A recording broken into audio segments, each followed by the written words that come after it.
एक बार जब प्रभु श्री राम लक्ष्मण व सीता जी के साथ चित्रकूट पर्वत की ओर जा रहे थे तो वहां की राह बहुत ही पथरीली और कंटीली थी। तभी प्रभु श्री राम के चरणों में एक कांटा चुभ गया, लेकिन वो नाराज नहीं हुए और न ही क्रोधित हुए, बल्कि हाथ जोड़कर धरती माँ से एक अनुरोध करने लगे।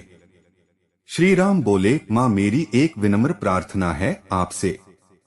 धरती माता बोली, प्रभु आज्ञा नहीं, आदेश दीजिए मुझ दासी को।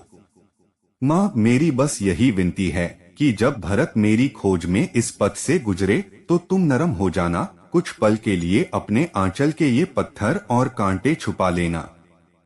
मुझे कांटा चुभा सो चुभा, पर मेरे भरत के पांव में आघात मत करना, विनम्र भाव से श्री राम बोले। श्री राम को यूं व्यग्र देखकर धरती माँ दंग रह गई। धरती माँ ने पूछा, भगवन धृष्टता क्षमा हो, पर क्या भरत आपसे अधिक सुकुमार हैं?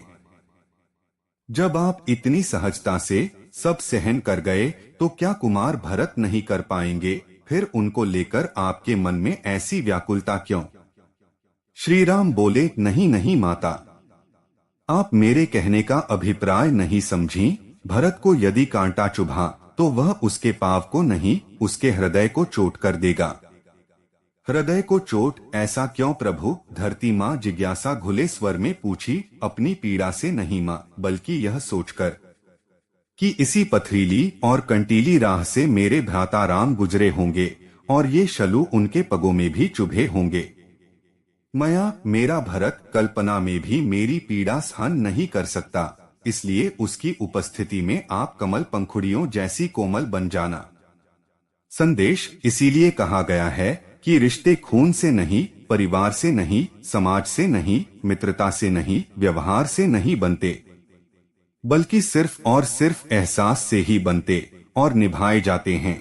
जहां एहसास ही नहीं, आत्मीयता ही नहीं, वहां अपनापन कहां से आएगा?